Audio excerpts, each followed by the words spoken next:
ఇక సూరజ్‌ని శివనారాయణ కొట్టడం గుర్తు చేసుకొని దీప ఆలోచిస్తూ ఉంటుంది. తాతకి సూరజ్ మీద అనుమానం ఏంటి అని దీప అంటే, తాతకేమో కానీ నాకు కూడా సూరజ్ మీద అనుమానం ఉందని అంటాడు కార్తీక్. దీప ఒక్కసారిగా షాకవుతుంది. సూరజ్ ఎవరు? ఎక్కడి నుంచి వచ్చాడు? ఎవరి తాలూకా?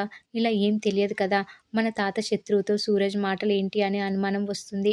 మన రెస్టారెంట్ ముందు వాళ్ళు రెస్టారెంట్ పెట్టడం ఏంటి అని కార్తీక్ అంటాడు. పుట్టింటికి రావడానికి తనకి కార్తీక్ భార్య అనే అధికారం తప్ప ఇంకేం లేదని దీప బాధపడుతూ ఉంటుంది. త్వరలోనే ఇంటి కూతురుగా వస్తావని కార్తీక్ దీపతో అంటాడు.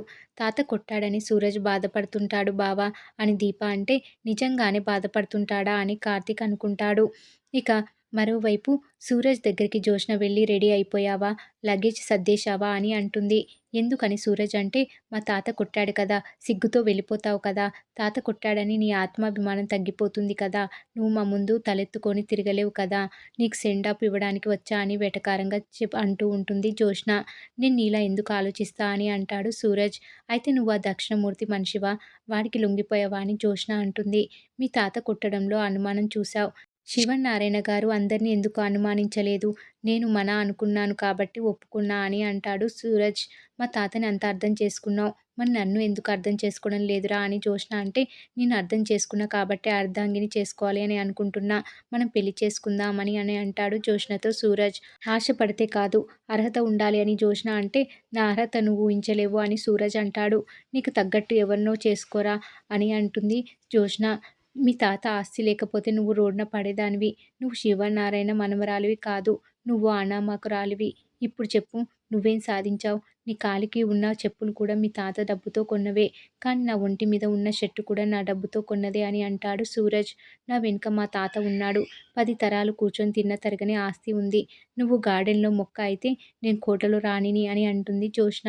మన ఇద్దరికీ రాసి పెట్టినట్లు ఉంది. నిన్ను ఎత్తుకెళ్ళిపోతా. మనం ఈ ఇంటి ముందే పెళ్లి చేసుకుందామే అని జోష్నతో సూరజ్ అంటాడు.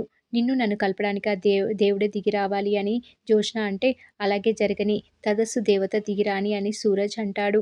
ఇక జోష్నని నన్ను కలపడానికి దేవత దిగి రావాలి అని మొక్కుకోగానే మాలిని అనే పెద్ద బిజినెస్ ఉమెన్ ఎంట్రీ ఇస్తుంది. ఓ హోటల్‌లో మాలిని కాఫీ తాగి ఆ హోటల్ తనకిచ్చేయమని అంటుంది. అతను ఇవ్వను అని చెప్పడంతో, విజిటింగ్ కార్డ్ ఇచ్చి మీకు అవసరం అవుతుంది ఉంచండి అని చెప్పి వెళ్ళిపోతుంది మాలిని. ఇక మరోవైపు పెద్దయిన ఇంట్లో అందరూ మాట్లాడుతూ ఉంటే సూరజ్ వచ్చి చూసి, మీరు ఫ్యామిలీ మీటింగ్‌లో ఉన్నారు కదా! తర్వాత వస్తా అని అంటే, నువ్వు మా ఫ్యామిలీనే కదా అని శివనారాయణ అంటాడు.